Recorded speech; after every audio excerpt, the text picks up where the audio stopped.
Hello and welcome to a playthrough video from me, Rough Swordsman Wargamer. And this time, as you can see, it's Crossing the Line, Aachen 1944 by Furor Teutonicus. I hope I got it right this time. This is my first attempt. I'm biting the bullet and we're having a go at my first attempt at a hex and counter game. The complexity, as I said in the unboxing, is 6, but it has high solitaire suitability. So we'll see how we go with that. And the thing I love about this game is not only the quality of the components, is that it all fits into my little box here. So without further ado, let's get it organised. And here we are, all set up, ready to go. Looks good, doesn't it? What I'll do, first thing I'll do is maybe have a sit down and explain to everyone what the counters are and what some of them mean, and before we actually get going, because this is my first hex encounter, but you, dear viewer, it might be yours too, so we'll work through this together. Here we are. There are basically two types of combat unit, if you like. There's leg infantry and motorized, and you can tell the difference by this number here. If it's in white, it's a leg unit. If it's in red, it's a motorized unit. Motorized units are of course tanks. They can also be things like motorized infantry. But let's have a look and see what these numbers mean. Here's the symbol, of course. This 8 is its combat strength. The middle number, if it's white on a leg unit, it's anti-tank points, which I suppose means things like, if you're German, sort of Panzerfaust or American bazooka units to take out the tanks. And the last number is its movement allowance, how many hexes or how many points it's got to move. Motorized units have a red movement allowance, so that has a 5 movement allowance. There's its strength as before, but the middle one this time is yellow, and that's sort of tank points. That's, I suppose, again, how strong its armour is. And the other type of counter you'll see on the map here is these HQs, these headquarters. These don't attack or move or do anything really apart from giving support, supplying your units on the field, and you'll see the special rules for these. This number here is its command range, how far away units of this formation can be from this headquarters to receive its command, so it can do its actions. This middle number is its attack support points. When you're doing prepared attacks or regular attacks, this can be, or part of this number can be added to your die roll. And the last number is its relocation. This blue one is its relocation point number. These don't move.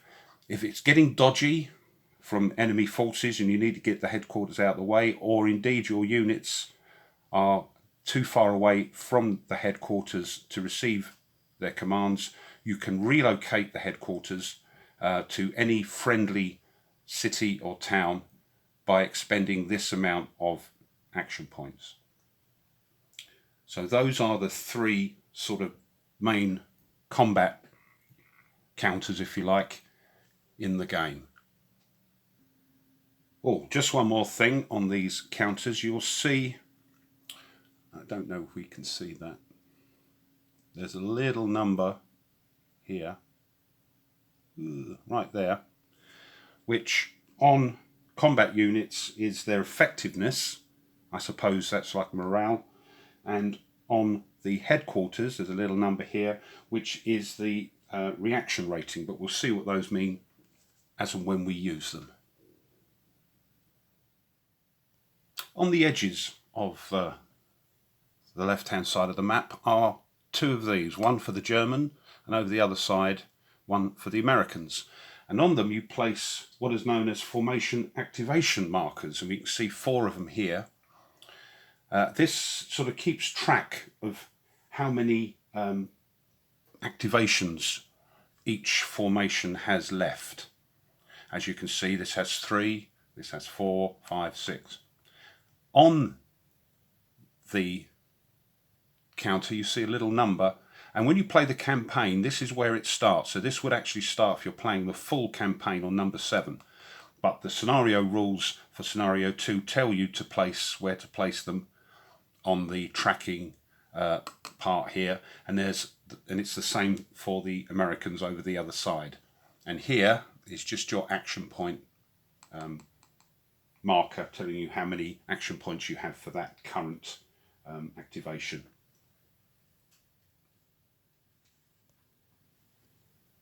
Okay, here we go.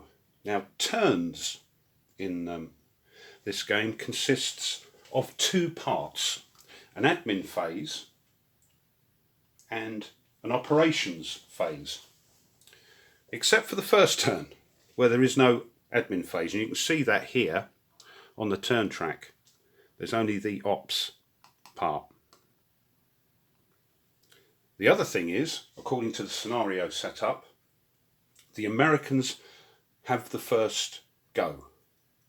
What normally happens in a scenario is this little chit up here on the initiative DRM track is at 0, and the 2 sides throw a die each. Whoever wins gets the initiative, and then whoever lost shows their side, and it goes on to the number 2, meaning that the next time there's an initiative roll, the side showing gets a +2 to their roll. Americans, though, get an extra bonus because up here is the Interdiction Counter, which shows how much the Americans are sort of holding back and delaying the Germans, and that's a die roll in their a die roll, one modifier in their favour. So the Americans have the first go, and we'll move that down here. The action is going to take place at the start anyway, with these units trying to get across, I believe this is Belgium, into Germany, going through the Westphal Siegfried line. So first thing you do is we have the initiative. We've got to decide which formation or division we are going to activate as the Americans. Now we have 3 choices. We have 3 formations on the board. We have the 3rd Armoured Division here with its tanks. We have the 1st Infantry Division here, the big red one. And down here at the bottom is the 9th Infantry Division. Now, I'm no tactician, and this is my first playthrough proper of this.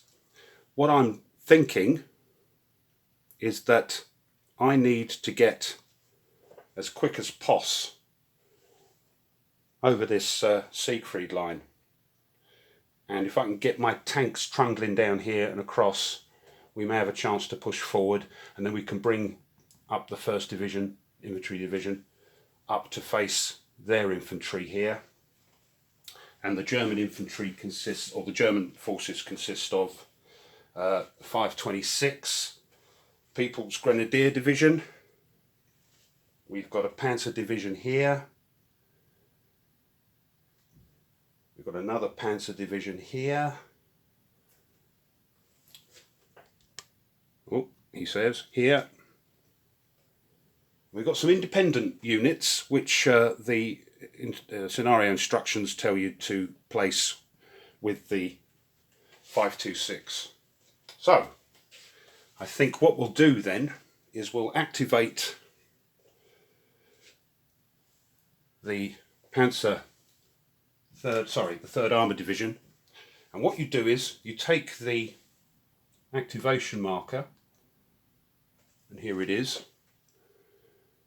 see which number it's on, and in this case up the top there it's on number 7. Believe me, it's on number 7. And so we throw a die, and what we're going to do is look on this table here for action points, how many action points we get. We're on number 7 up there, so we roll a die and see how many action points. Now when it starts off, when you've got high activation levels, you get a lovely amount of action points. As time goes on, because this is going to move down, every time you activate it, it moves down. You get less and less action points. This is, I suppose, to simulate fatigue and that sort of thing. So the other one, by the way, is for something called formation reaction, where you can react to the initiative player moving, and you can say, wait, I have none of that. Not sure if we'll be using that in this short playthrough, but we'll see what happens. Right, let's start with the Americans, seeing how many action points they get for this formation. We throw a 9, and a 9 on that table I just showed you means we have 7 action points. So the action point, goes right up to 7. Now, what are these action points for? They're to do things. And you can do things like move. You can relocate your HQ, which we'll talk about in a sec. You can do a refit action in case you get disrupted. You can sort of dig in. You can do an improved defense. And then you can do combat. And there are 3 types of combat. There's hasty, regular, and prepared.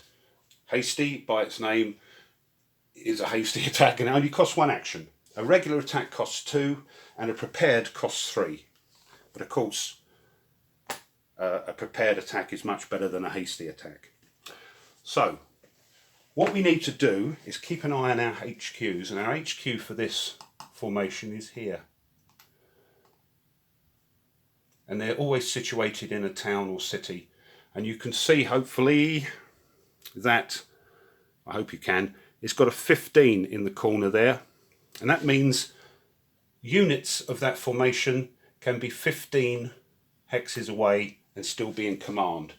The other thing that the HQ has to be, it has to be in supply, so we have to be able to draw a undisturbed line of any length through any hexes, as long as it don't go through enemy hexes, to the edge of the map here for the Americans, and it's down at the bottom here for the Germans, and over here to the right. Okay, we've got 7 action points. I think what we'll do is we're going to trundle quick. We're going to try and get across this Siegfried line here and engage the tanks. We may move these up down the bottom here, so we can at least try and get these victory points, because you have to be in a zone of control. And for those not in the know, these are all new terms to me. A zone of control is the 6 hexes surrounding the unit. It has control over them. And you have to be in control of those victory points to earn them. So we may move those up. We may move them across. That's the frustrating thing with this game. We won the initiative, but we can only activate 1 formation, 1 division, 1 formation. And then we roll the dice again. And if the Germans go, they go. And I want to do these as well, but I can't. So anyway, I've got to move this down to 6 because we've activated it. And we have 7 actions. So I think we'll just trundle down and move our tanks down. So, looking on the terrain chart tells you how far you can go. These have a movement of 5, and if it's in a stack, there are stacking limits. You can't have an infinite stack up to the ceiling. The stacking limit is 2 armoured fighting vehicles, tanks, and 1 infantry. You can have an HQ on the top, but I haven't seen any reason to do that yet. There may well be, and I haven't come across it yet. So we're going to move down as far as we can with this stack. Now, we're on a road, so for motorised units, that's a half a movement point each. We've got 5, so here we go. 1, 2, 3. To get into a town is 1, so that's 4. Whoops, it used to be tweezers. 4.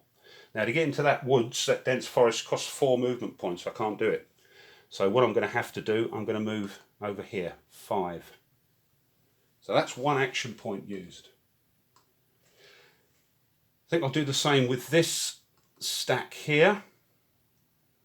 1, 2, 2.5, 3.5, 3.5. I'll keep it there, 3.5. I could move it there, 4, 3.5, 4.5. No, not enough. Okay, that's another action point. If you're screaming at the monitor saying you should be doing this, should be doing that, I do apologise. So, I think what we'll do is show you how we're going to cross. Now I have to use a movement point, or an action point rather, to move up to here, which costs 1 movement point. Because like rivers, these dragon's teeth, as they're called, you have to be up against them and then you can go across, but you have to use your total movement allowance. So I'm going to use another action point to get over there. Bearing in mind, I'm trying to show you how the mechanics work, so my tactics may not be the best in the world. So, we've got 3 action points left. Let's move everybody down. So we've got 1 on its own here, and we've got another stack here, so we're going to move, they're all 5 I think. That's a double one. So let's move this one. 1, oops, 1, 1.5, 2.5, 3.5, 4. Yeah, 4. We'll keep that there. That's another one. These 2, I'm going to be a bit cheeky. I'm going to go 1, 2, 3, 4, 4.5. And then this one, 1, 2, 3, 4, 5. That's it. Got 1 action left.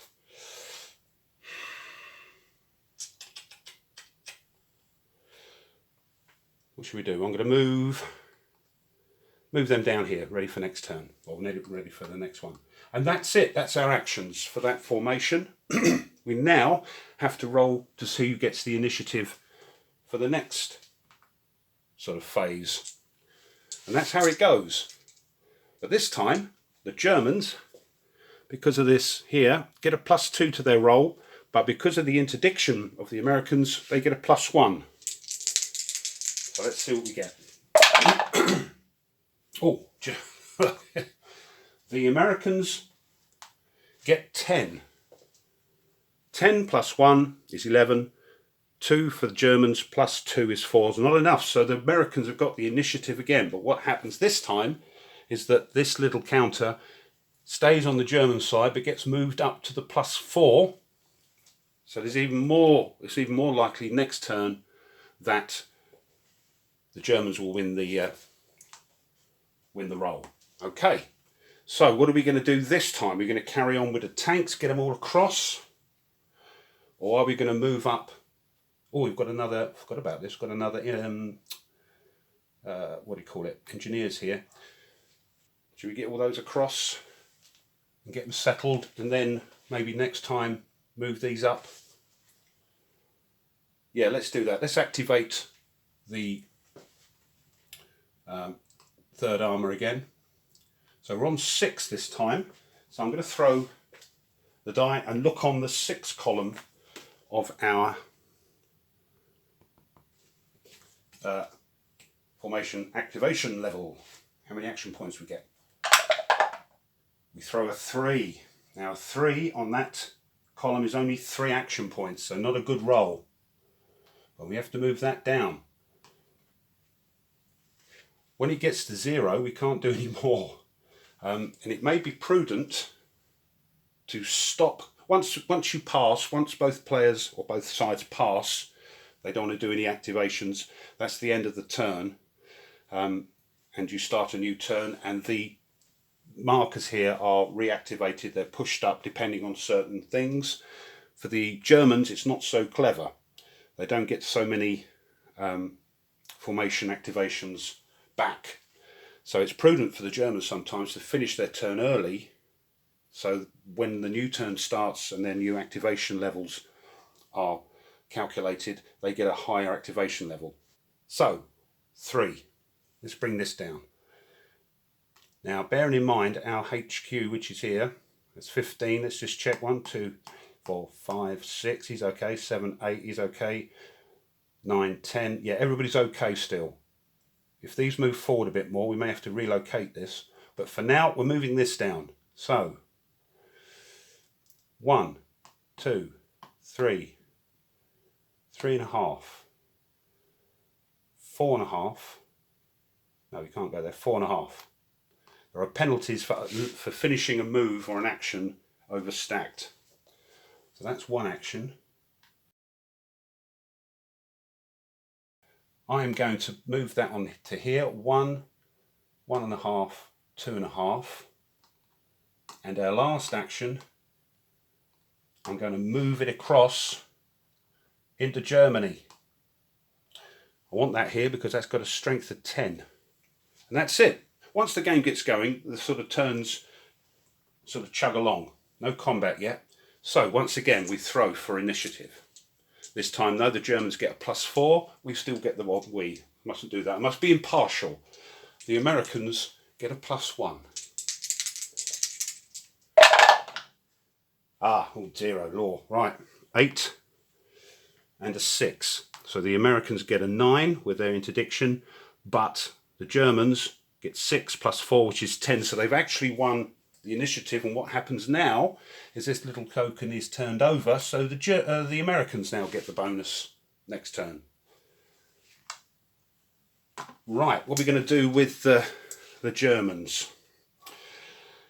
Well, it looks like, doesn't it, that the Americans are going to be trying to pour across the Siegfried line. Nothing much happening with this formation up here, so we could probably just stay put. What I might do once they start moving is get these into improved defences, so they have a bit of trouble getting across. So I might just, that one's part of this, I can't do that. I might just move these down. I've got to watch out. 1, 2, 3, 4, 5, 6. Yeah, this has got a 12. What do you call it? Command range. And then maybe, or maybe move those down. I don't know. Move these. There's a little formation up here. So I think what we'll do, see, there's only, these are going to be pouring across. There's only, I think what we'll do then is we'll move these down because they've got a very low activation level to start with, so we can't do much. We might as well move them down and then concentrate on these things here. So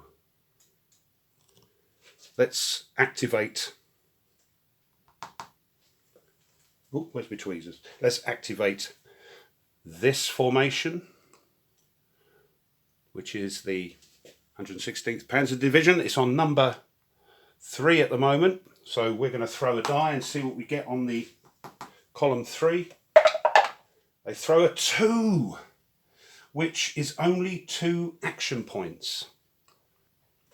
So let's just move that down a little bit. So you can see they've got 2 action points. And we're going to, so it's just these here that we can move. There's nothing else under here except a victory point marker. So, poor old Germans do have it bad on roads. So we're going to move down. I think we just need to move up. So I'm going to move this one up. This is a 5 movement and a 6 movement, but we've got to use the 5. Ooh. And we're going to move up through clear, but with hexes, these little squares, sorry, the hexes, pillboxes on the hexes there. So they're motorised, so it takes 2 to move. So 2, and then we'll go 4, and we'll stay there. I've got to stop anyway because I'm in zones of control. This one and this one. So that's 1 of the action points, and the last action point, I think I'll just move this down so it's 1, 2, 3, 4. Bit futile, but that's just to delay those. I think they knew the game was up and they're just trying to delay things. I think Aachen, this was a battle of attrition. Aachen wasn't recognisable afterwards. So yes. Okay, that is the end of the German initiative phase. But what I'll do is I think I'll leave it there, give you something to think about. We'll carry on with the American, or with the new initiative part in the next video. Hope you're enjoying it. Hope I'm playing it all right. Sorry about my tactics. This is all new to me, but this is a great game. It looks good as well. Components are top notch. So, till next time. Hope you've enjoyed it, and as always, please consider subscribing. I'm going to say it every time, I know. And thank you to my subscribers. I am over the moon with you all. Thank you so much. So, this has been part 1 of a little playthrough of Crossing the Line, Aachen, 1944, by Furor Teutonicus. Hope you've enjoyed it. You take care, and we'll see you in the next one. Goodbye.